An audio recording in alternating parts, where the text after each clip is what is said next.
أعوذ بالله من الشيطان الرجيم. بسم الله الرحمن الرحيم. يا أيها المزمل قم الليل إلا قليلا نصفه أو انقص منه قليلا أو زد عليه ورتل القرآن ترتيلا إنا سنلقي عليك قولا ثقيلا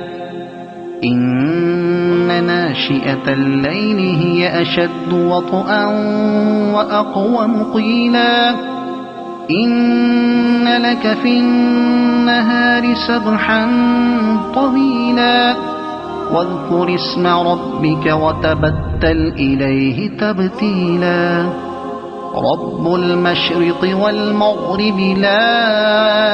إله إلا هو فاتخذه وكيلا واصبر على ما يقولون واهجرهم هجرا جميلا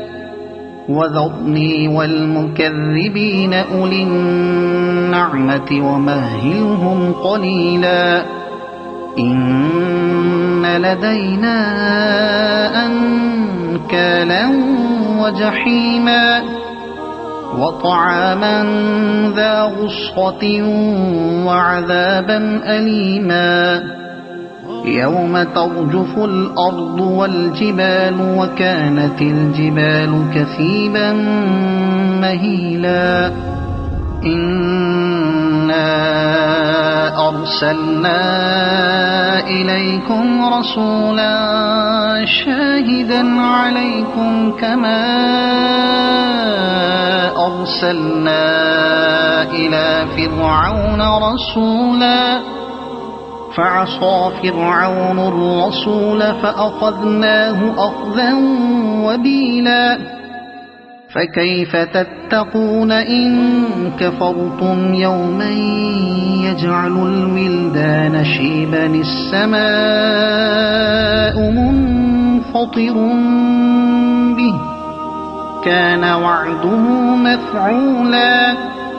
إن هذه تذكرة فمن شاء اتخذ إلى ربه سبيلا إن ربك يعلم أنك تقوم أدنى من ثلثي الليل ونصفه وثلثه وطائفة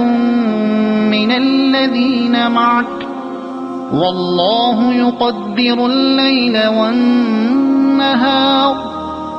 علم أن لن تحصوه فتاب عليكم فاقرؤوا ما تيسر من القرآن علم أن سيكون منكم مرضى وآخرون يضربون في الأرض يبتغون من